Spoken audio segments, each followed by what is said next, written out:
আসসালামু আলাইকুম বন্ধুরা, কি অবস্থা সবার? আশা করি সবাই অনেক অনেক ভালো আছেন। তো বন্ধুরা, আমি জানি আপনাদের মাঝে বা আমার মাঝে বা এখন বাংলাদেশের মানুষের মাঝে একটা বিষয় নিয়ে আলোচনা সমালোচনা হচ্ছে।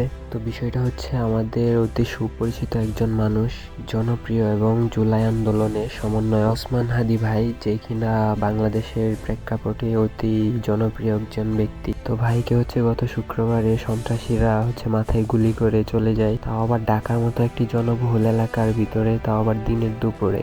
তো এটি একটি সন্ত্রাসীদের মাস্টার প্ল্যানিং এর অংশ ছিল, যার কারণে এরকম একটি ঘটনা ঘটাইতে পারছে। সিসিটিভি ফুটেজ পর্যালোচনা করে যে দুইজন ব্যক্তিকে সন্দেহভাজন হিসেবে ধরা হয়েছে, তাদের অবস্থান এখন হয়তোবা কেউই জানে না বা কারো জানা নেই। তবে এটা ধারণা করা যাচ্ছে বা গোয়েন্দা সূত্রে জানা যাচ্ছে যে তাদের অবস্থান এখন ভারতে।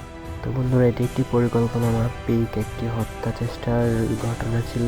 তো বন্ধুরা, এখন ওসমান হাদি ভাইয়ের শারীরিক অবস্থা আশঙ্কাজনক। ওনাকে উন্নত চিকিৎসার জন্য সিঙ্গাপুরে পাঠানো হয়েছে। ওনার জন্য সারা বাংলাদেশের মানুষ দোয়া করতেছে যাতে আল্লাহ তাআলা ওনাকে আবারও আমাদের মাঝে ফিরিয়ে দেন বা উনি আবারও স্বাভাবিক জীবনে ফিরে আসুক, এটাই সবার চাওয়া। তো বন্ধুরা, আমার মতো যারা সাধারণ মানুষ বাংলাদেশের বা আপনারা আছেন, সবারই একটাই চাওয়া বাংলাদেশ সরকারের কাছে যে এই সন্ত্রাসী হামলার অতি দ্রুত সময়ের মাঝে সন্ত্রাসীদের চিহ্নিত করে দৃষ্টান্তমূলক শাস্তির আওতায় আনা হোক। তো বন্ধুরা, সবাই ওসমান হাদি ভাইয়ের জন্য দোয়া করবেন যাতে করে উনি আবার একটি সুন্দর জীবন পান। তো বন্ধুরা, ভিডিওর মাঝে কোনো ভুল ত্রুটি হয়ে থাকলে অবশ্যই ক্ষমা দৃষ্টিতে দেখবেন। ভিডিও সম্পর্কে কিছু বলার থাকলে অবশ্যই কমেন্ট করে জানাতে পারেন, আর ভিডিও ভালো লাগলে অবশ্যই একটি লাইক করে দিবেন।